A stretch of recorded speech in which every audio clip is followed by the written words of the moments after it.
so the conference finals of the NBA playoffs are upon us. We got the Eastern Conference Finals. They begin tonight, Tuesday evening in Miami, and the Western Finals kickoff in San Francisco tomorrow night. So in the East, we got Boston Celtics, participants in exactly half of the East Finals in NBA history. And then we got Miami Heat, who are the conference's top seed this season and the victor of this exact matchup in the 2020 bubble playoffs. In the West, we got the Mavericks, surprising victors over the top-seeded Phoenix Suns. I feel like they want us to stop talking about that Game 7. And they're led by Luka Doncic, and they're going against the Golden State Warriors, who have yet, I think, in our opinion, to play their best basketball yet in these playoffs. But at any point, these Mavs could be the dangerous team that topples them. So here to help us dig into these series and give us a preview, we've got Chris Herring, NBA writer at Sports Illustrated and author of the New York Times bestseller, Blood in the Garden. Chris, man, welcome to Takeline. How are you doing? I'm doing okay. I really appreciate you guys having me. How are you all? Man, I'm doing so dang good. Also, CJ, great job. It was a mouthful. I mean, but we got two really good matchups. Chris, which of these matchups are you most looking forward to? Like, what do you think is going to be the more compelling series out of the two? I mean, to be quite honest with you, I think it's the Dallas Golden State series. I normally tend to lean toward the East just because I think, I don't know, maybe it's like just a subconscious bias, just being kind of an Eastern Conference part of the country. But a lot of times, the East would play tougher defense, harder defense than what you saw in the West. I don't know if that's necessarily true now, but that Celtics Bucks series was kind of more my speed as far as an element of physicality, plenty of talent, plenty of skill. You generally see a little bit more of that in the East than you do in the West. So, but all that said, I think that Dallas, as you mentioned, kind of in just teeing all this up, it was a little bit surprising that they won the Phoenix series to begin with. Maybe not after you got past Game 4 and you saw that, depending on where the game was played, that they could hold their own. And obviously, even once it didn't matter where the game was being played with the Game 7 outcome, Dallas is not the team that so many people have kind of thought of them as being, where they don't have a Mikal Bridges necessarily. They don't have necessarily a Draymond Green in the post as far as defense is concerned. But they have enough, and I think they're more than the sum of their parts defensively, obviously, to throw a wrench in what Phoenix was doing, the historic level of offense that Phoenix was playing, kind of leading up basically to this series. You take that into account. You take into account, look at the numbers and look at the film on what they did with Golden State this year. Steph Curry, his worst three-point percentage of the season against any team was against Dallas, and Dallas outscored Golden State from 3 in 3 of the 4 games they played. They also won 3 of the 4 games they played against Golden State this year. So their defense kind of was responsible for a lot of what made them so good this year. It's very easy to look at Luka, obviously, but I do think that there's something to be said for their defense and something that makes stuff a little bit more difficult for Golden State, not to mention that their offense is going to put Golden State in plenty of rotations, the same way they did with Chris Paul, maybe in a way that will wear out Jordan Poole, wear out Klay Thompson, will wear out Steph Curry. So I'm really looking forward to watching that. It's part of why I picked them to win the series over Golden State. But I'm very intrigued to kind of see what happens. I mean, I could feel that. I mean, it all comes down to making threes. I think every team, it's you make threes or you don't. But when I think about Dallas, they need threes the most. And they got capable dudes. Reggie Bullock. He can get hot as anybody in the world, and he's like, what, the 4th or 5th option on that team? How do they win if the threes aren't going down? I think you circle back to what I was talking about before, their defense. They gave up the least threes in the league, less than 11 a game. They were surrendering 32% from 3, which was a top 3 rate in the league. I mean, Steph, we can call it a small sample size. I mentioned this in my newsletter. The last time that I really remember people kind of looking at the numbers as it related to Steph with a matchup where someone was kind of, I won't say getting the best of Steph Curry, but someone that was playing well enough to really hold their own, where you're like, oh, wow, this is well below Steph's numbers, generally speaking. Is there something to this? It was Fred VanVleet back in 2019 when they were playing in the finals. His numbers stacked up very well against Steph's as far as how he defended Steph one-on-one, how many points per 100 possessions Steph was scoring against the Raptors during the season. that was before we thought of Fred VanVleet as kind of a close to elite defender in the NBA. He was kind of a borderline starter at that point, kind of platooning along with Kyle Lowry, playing alongside Kyle Lowry. He's a physical, kind of stout dude, kind of like one of those fire hydrant sort of stocky builds that he has. And to some extent, that's kind of not necessarily what Luka is as a defender, but I just kind of feel like it's going to be a little bit more difficult than Steph is used to. At least that's what we saw this season. Dorian Finney-Smith and Reggie Bullock, I think, held Steph to 4 for 15 when they were defending him this year during the regular season. And we'll see what happens with everybody else. I think it's mostly a question of whether the Mavs can stay attached and not lose sight of guys. Obviously, the Warriors set so many screens in weird places and have everybody from Steph to Kevon Looney setting them. It's a much different sort of assignment to try to guard them than it is Phoenix. But I do think that the possibility is there. And when we ask, how will Dallas score enough, I actually think we need to be putting that question more toward Golden State a little bit based on what we saw during the season and the fact that Dallas successfully kind of held them down from a three-point standpoint, including Steph. Yeah, I mean, so you had mentioned that because against a team like the Grizzlies, they got off to an incredibly slow start in a bunch of those games, and we don't think, you're saying you can't do that against the Mavs. Do we need to see Clay return to normal, or what are some other factors that you need the Warriors to show that they weren't showing the past series for them to win this series against the Mavs? I mean, I think part of it is actually in a very different sort of looking way, but it's the same problem, is how are you going about stopping the head of the snake? And that was why we saw them struggle to put away Memphis at the beginning of the series, is they couldn't guard Ja Morant worth a damn. Steve Kerr, as much as I like him, was really, really, really reluctant to start putting a second guy anywhere near the ball. And Ja was, using that to score 40, 35 points a game in the first couple games of the series. Okay, so Luka's not Ja Morant. He's not going to float around you and speed past you necessarily and hang in the air. But he's still Luka, and he's still capable and, basically averages what Ja was doing over the first couple games, at least in the playoffs. So the question becomes, who are you using to guard him? And you hear plenty about Andrew Wiggins being the one to take that assignment. I'm sure he will be at times. Luka didn't struggle with him during the season. If anything, it was the other way around. The one game this season where Wiggins fouled out was against Dallas. Obviously Golden State has an ace in the hole, if you want to call it that, but I don't think you want to use Draymond Green early in games. You may not want to use Draymond at all to defend Luka, just because, Luka can certainly draw foul trouble.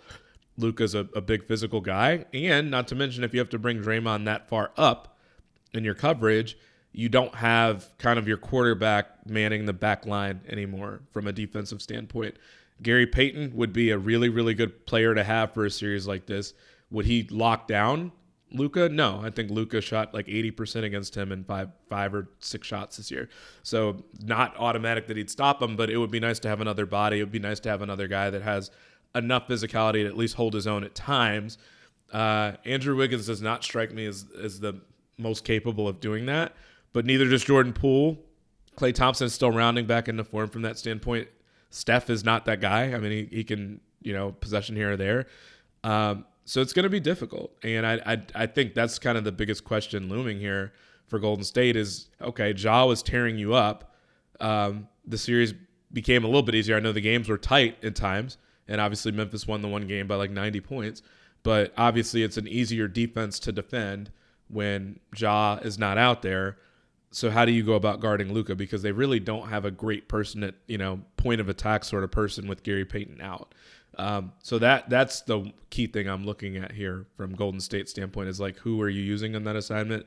And when Luka inevitably gets it going, which he will because it's Luka, what are you doing to try to slow him down? What's more likely?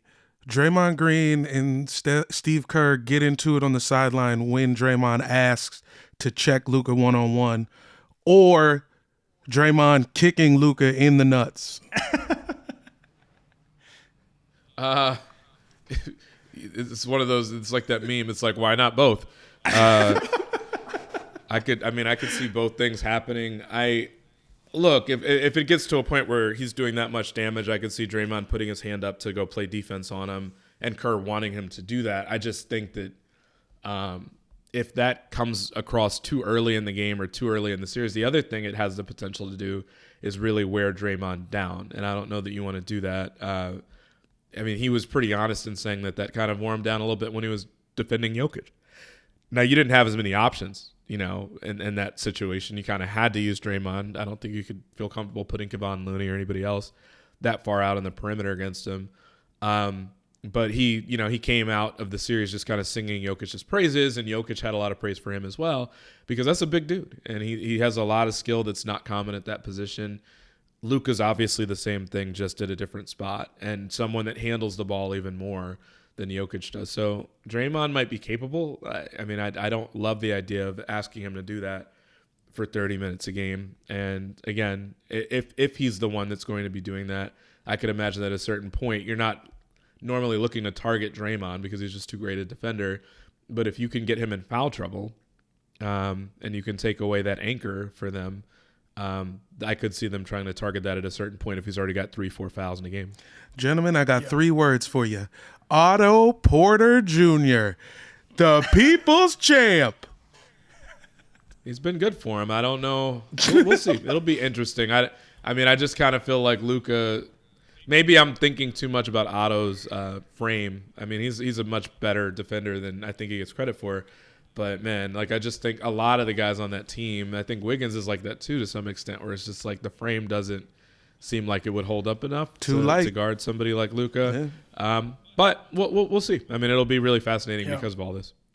I think, what the biggest theme obviously here is defense. I think in both series too. You go to, Celtics-Heat, and just taking a look at the names alone, you got Marcus Smart, you got the Jimmy Butler, PJ Tucker. I'm seeing a lot of talk on Twitter of these series kind of being akin to the 90s. And you wrote Blood in the Garden. You talked about, the physicality of the Knicks and just these, I don't want to call them violent, but they are hard fought. Yeah, I mean, it was physical. Do you think there's accuracy to that statement, that we're potentially looking at these series that are very reminiscent of the 90s in both conferences? No, I mean, what I'll say. Well, we'll see. I think that there's some potential for that with the Miami-Boston matchup, just because you've got such great defenses playing against each other. And granted, I mean, I guess you have 2 top 6, top 7 defenses with Dallas and Golden State as well. I don't think there's physical necessarily. Yeah. Boston and Milwaukee was really physical, even for somebody like me that had really gone back and had to watch those games probably more than I would have liked, and having to analyze and write about those teams, talk to those guys more than I ever had before. That reminded me of as recent of a 90s sort of portrayal as we've seen, where the refs didn't even seem to really know exactly how to call it. Everything was being reviewed because everything looked brutal. I think it started to play into the guys flopping a little bit more towards the end of the series because everybody was falling anyway, and there were plays where you'd see 3 and 4 guys on the ground. And obviously we all saw the image of Giannis just bleeding from his eye. So it was really physical. I don't know that I would put all of the series so far and all of the situations we've seen on that level, but I do think just the physicality that Miami brings, that they play with, that kind of their MO, and obviously Riley's influence and Riley's stamp being on that team, there is some of that. And I think Boston, just based on what we just saw at this last series with Milwaukee, there is some of that. Is Boston going to get any second chance points in this series? In my head, Miami is the best rebounding team left in the playoffs.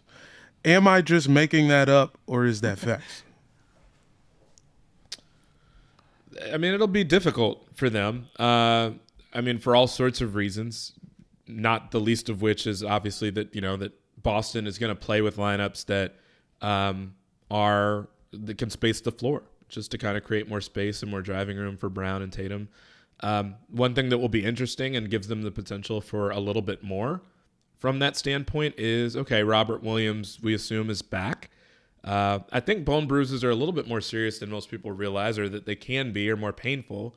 But Ime Udoka, and I think this was a really interesting kind of thing to say out loud, was saying that Robert Williams could have played in Game 7. They said he was available, but Robert Williams, basically, Ime Udoka said, I held him out just because I kind of felt like that was what we should do.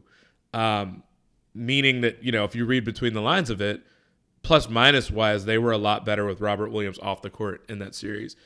He could have a role in a series like this, particularly if you feel like you're getting beat on the glass, particularly if you're feeling like you're not going to get second chances, but you want to. He's a really good person to plug in a situation like that. He's also healthier than he was in the last series. So, yeah, I don't think that anyone's expecting Boston to come away with a whole lot of second chance points in this series, but I do think that Robert Williams gives them the potential for more, and I think that he could have a much bigger role in the series because of that.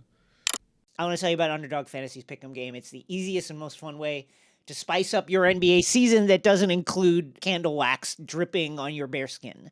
Just pick over under on your favorite or least favorite player stats, and you can win up to 20 times your money in a single night.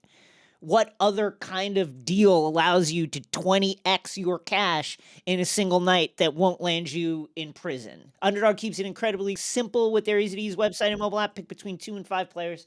You can take home some cold hard cash. Use code all caps and get your first deposit double by Underdog. Sign up and play today. Woof woof. Let's talk about Jayson Tatum. Now, I feel like several times in the last several years, people were like, oh, Tatum has arrived. He's arrived. For some reason, still now, it's up for debate. This is his ascension. He is now top 5. We're even saying he's top 5 now. How do you feel about that label? And how do you feel just in general about sort of his postseason this year? And do you think he's a star player? Because I feel like in a lot of games where he doesn't step up, we see a Jaylen Brown. And there's been even conversation of this is Jaylen Brown's team. Do you feel like this is officially Tatum's team and it is up to him to sort of close out these series and take him to the finals? Yeah, I think we're past that conversation now as far as two things. One, whose team it is. I think Tatum is, kind of the superstar of the team. If there is one, it's him. I think it'd be hard to make the argument that Jaylen Brown is the guy, particularly now that we've seen Tatum really have an influence on Kevin Durant's ability to score. And not that he was doing it by himself, but there were several possessions each game where he was taking on that role by himself and doing a good job with it. And so once you get past that, you look at the steps that Tatum has made as a passer, certainly as a one-on-one defender. And I think that we all could acknowledge that he's got a little bit more to his game from a one-on-one standpoint, and just the willingness to kind of pull up and take a shot with someone right in his face in certain moments. It's gotten pretty difficult to kind of say where Jaylen Brown would have the room to say that he's that guy. Maybe if you want, you could say 1A, 1B, but I don't even know that it's that close anymore.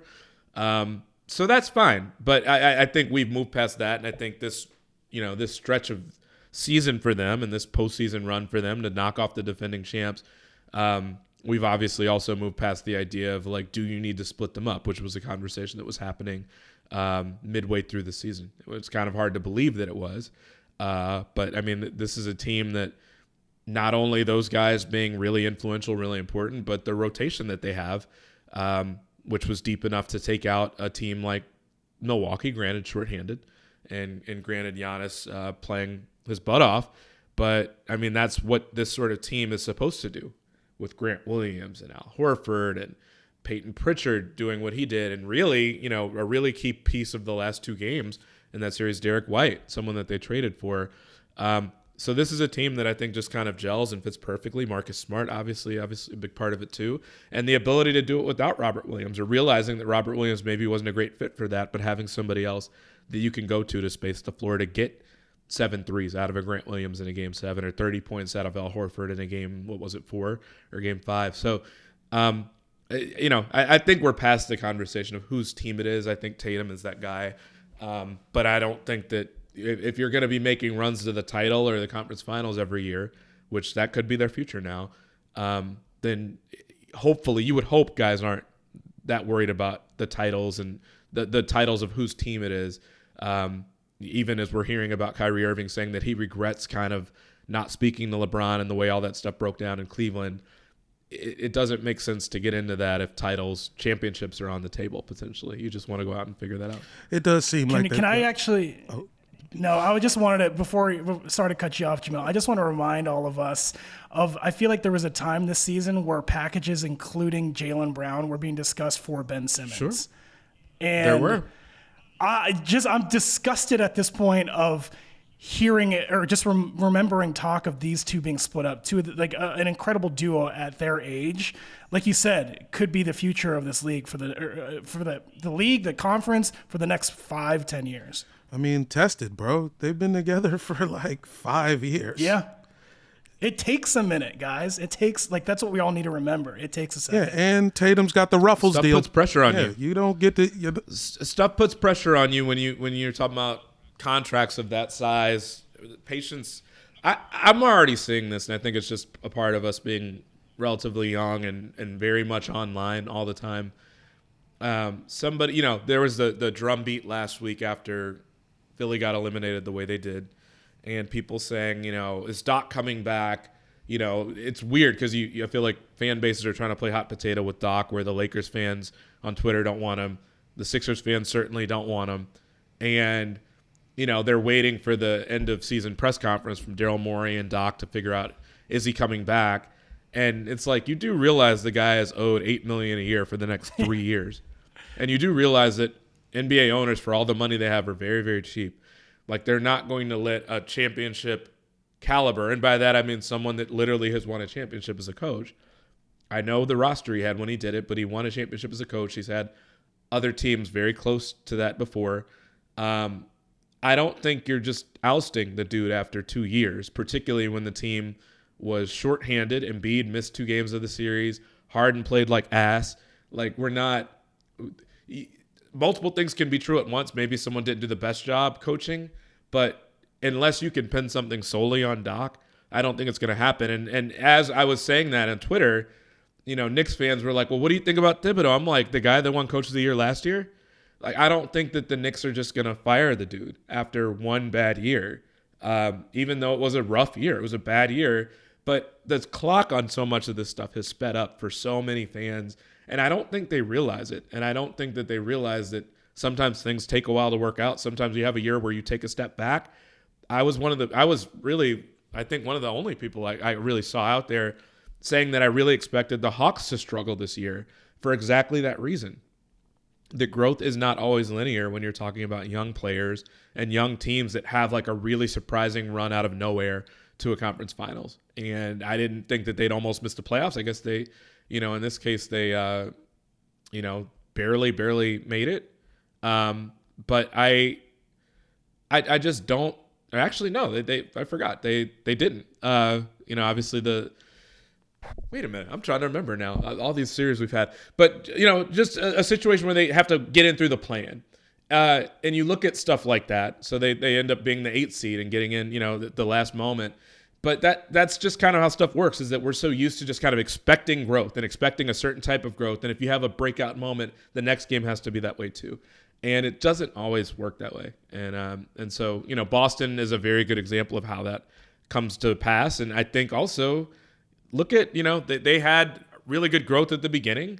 Tatum and Brown were part of that team that almost made it to the finals with Kyrie not even in the lineup several years back. And so it doesn't always happen in exactly the order that you think, but that would not have been reason to break them up, as we're now learning. I'm glad you guys mentioned Philly. Let's talk for a quick second about the greatest player in Sixers history, Jimmy Butler. What is his impact on this series going to be? We know what Tatum is. He's probably the best guy, just skill-wise, in this series, but how can Jimmy neutralize the duo that is Brown and Tatum? We'll see. It's going to be a lot of work for him to do that. What I'm really curious to see as we talk about that is, as he tries to do that, and that's going to be a lot of work for him, and obviously he'll trade off those roles. I imagine PJ Tucker will be involved, in terms of trying to stop guys. Bam will obviously get switched on to those guys as well. So it'll be interesting to watch it because it won't be just his responsibility.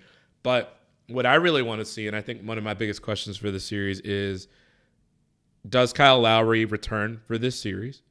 If he does, how does he look? What does he have in the tank? If he doesn't, or if he's not good, what does Oladipo bring to the table? Because Oladipo is really kind of a savior for them in some ways. Hell, at the end, we were watching him lock up James Harden. Not just that, but also, giving you 15, 20 points a game, which is a lot to ask for someone that wasn't even in the rotation at the end of the season. Vic is certainly a skilled, talented dude who's just been banged up the last few years with all the injuries. But the reason I bring all that up is if Victor isn't great, or if Victor isn't great, or if Kyle Lowry really can't go or isn't himself, if Butler's got the same strain on him from a scoring standpoint that he did in the last series, where you're asking him to go for 35 and 40, that's a whole lot to ask of Jimmy when you're also going to be asking him to help lock up two of the elite wing scorers in the East, in the league, really. It's probably too much to ask of him. I think you could get away with it in the last series because Philly, as we saw with Harden, really didn't have a wing scorer that was really going to test Jimmy like that. Harden did not look right or was not, his elite self the way we've seen before. So Butler could kind of focus more from a scoring standpoint, and mostly everybody else was kind of perimeter based. So, and the hardest work Jimmy had to do was to try to front Embiid, which after a while they had to go away from that because it really wasn't working. So it was a different type of work. It wasn't running around the perimeter, trying to get around screens the way you're going to have to do with Tatum and Brown. So I don't know what that looks like for Jimmy. I'm hoping for his sake and for Miami's sake that they can trade off that responsibility enough to where it's not just his. And I'm hoping that he doesn't have to go for 35 in this series, just because I think it would be too much to ask of him. I think he can do it. We've seen him try to do it before in the finals a couple years ago, but I don't think it bodes very well for them if he has to do that. I think Oladipo being as good as he was last series would be huge, just for kind of protecting Butler's body and kind of his energy. Okay. In the Who series. Who you got? Great. Yeah, you got to give us who you got. We got Mavs in the West, right? I've got both the Mavs in 6, and I've got the Celtics in 6 for this series. Wow. And then in the finals, who would you take? I have no idea. I have not thought that far ahead. I feel like even this morning was just trying to watch some film to put together a piece for my newsletter. I can be really honest in saying I haven't thought about who I would have in the finals, or when we get there, is everybody even healthy? For what we were just talking about with how physical stuff is in the East. So I'll take a rain check on that as far as picking that. But I do think it's intriguing just to look at if Dallas can make it there, how different they are and what they look like, and who's going to stop Luka, which I think that's kind of the question you would have for anybody in any series. But Boston and Miami would be better equipped than most teams to try. So I don't know who I'd pick, but it would be really fascinating to watch Dallas get there and then watch either of those two teams. I got to ask one last one for my guys in Wizard Nation. When we get the 9th pick again tonight, will we get the 9th pick for the rest of human history? Yes or no? No, I think over time something will change. Knicks fans ask me that question all the time about will they ever move up in the draft, because I don't think they have ever before in the draft lottery era, which a lot of people view as like, this is how you know that the first lottery was rigged, because they're doing everything they can to hold the Knicks down now to make sure they never ever get a first pick again. So, no, it will not be permanent. We may not live to see it between the Wizards and the Knicks at this rate, but I do trust that, assuming the NBA goes for a long time past our lifetimes possibly, the Wizards at some point will not be locked. That's all I need to hear. Thank you, sir. Chris, thank you so much, man. Everyone, go read his book, Blood in the Garden. Read him on Sports Illustrated and on Twitter. Chris, thank you so much for joining Takeline. Enjoy these series. Thanks, man. You guys too. Thank you for having me.